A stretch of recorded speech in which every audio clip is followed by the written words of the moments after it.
So 2016க்கு அப்புறம் RCB இப்போ தான் வந்து குவாலிஃபை ரவுண்ட் வந்து விளாட போகிறாங்க. So that good to C அப்படின்னே சொல்லலாம். ஏன்னா அதுக்கப்புறம் அவங்க நிறைய டைம் வந்து பிளே ஆஃப் போயிருக்காங்க, பட் எலிமினேட்டர் தான் வந்து விளாண்டாங்க. ஸோ அதனால வந்து அவங்களால வந்து ஃபைனல் போகிறதுக்கு ஒரு சான்சஸ் கிடைக்கல. So this is the right time அவங்க வந்து ஃபைனல் போகிறதுக்கு நல்ல ஒரு சான்ஸ். ஜிதேஷ் சர்மா பார்த்தீங்கன்னா கரெக்டான டைமில் அவரோட ஐபிஎல் மேட் இன் 50 வந்து அடிச்சிருந்தாருன்னே சொல்லலாம். ஒரு மாதிரி க்ரூஷியல் நாக் விளாண்டாருன்னே சொல்லலாம்.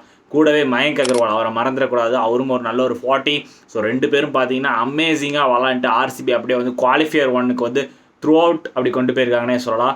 ஸோ இதுதான் வந்து ஹையஸ்ட் சக்ஸஸ்ஃபுல் சேஸ் ஃபார் ஆர்சிபினே சொல்லலாம். இதுக்கு முன்னாடி 204 ரன்ஸ் சேஸ் பண்ணியிருப்பாங்கன்னு நினைக்கிறேன். ஸோ அதுக்கப்புறம் பார்த்தீங்கன்னா இந்த ஒரு பர்டிகுலர் டோட்டலாக தான் வந்து ஆர்சிபி வந்து சேஸ் பண்ணியிருக்காங்க. This is their highest successful chase for RCB அப்படின்னு வந்து சொல்லலாம். ஸோ ஸ்டார்டிங்கில் பார்த்தீங்கன்னா உங்களுக்கு விராட் கோலி நல்ல ஒரு ஸ்டார்ட் கொடுத்துருந்தாரு, கூடவே பார்த்தீங்கன்னா ஃபில் சால்ட்ஸ் அவங்க ரெண்டு பேர் நல்ல ஒரு பார்ட்னர்ஷிப். தென் அதுக்கப்புறம் பார்த்தீங்கன்னா ஒரு சடனாக குயிக்காக ஒரு 2 விக்கெட்ஸ் போனதுக்கப்புறம் பார்த்தீங்கன்னா Jitesh and Mayank they have done it for RCB அப்படின்னே வந்து சொல்லலாம். லக்னோ சைட்லேருந்து எடுத்துக்கோன்னா ரிஷப் பண்ட். ஸோ டோர்னமெண்ட் முடிஞ்சாலும் அது வந்து ஒரு நல்ல ஒரு 100னே சொல்லலாம். அவரோட செகண்ட் ஐபிஎல் 100 வந்து அடிச்சிருக்காரு. So that good to C. அப்படியே அந்த குட்டி கரனெல்லாம் அடித்து ஒரு செலிப்ரேஷன் போட்டார்.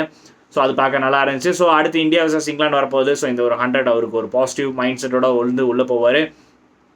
லக்னோ சைட்லேருந்து எடுத்துக்கிறோன்னா வில்லியம் ரூர்கி ஆக்சுவலி நான் லாஸ்ட் 2 மேட்சஸ் நல்லா பெர்ஃபார்ம் பண்ணதை பார்த்துட்டு மேபி நெக்ஸ்ட் இயர் நல்ல ஒரு பிக்காக கூட இருப்பார் அப்படிங்கிற மாதிரி வந்து சொல்லியிருந்தேன். பட் அன்ஃபார்ச்சுனேட்டாக பார்த்தீங்கன்னா நேற்று சுமாராகவே பண்ணார். ஈவன் ஃபீல்டிங்குமே அந்த அளவுக்கு அவருக்கு அமையலை. ஸோ தட் பேட் அப்படின்னு வந்து சொல்லலாம் ஃப்ரம் வில்லியம் ரூர்கி.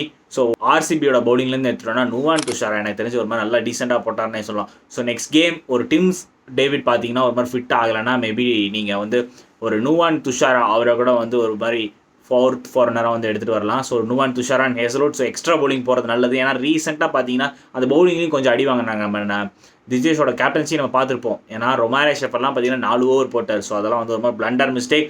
ஸோ அவரோட மிஸ்டேக்கை கரெக்டாக திருத்தி பேட்டிங்கில் பர்ஃபார்மன்ஸ் கொடுத்தாருன்னே சொல்லலாம். So that good to victory.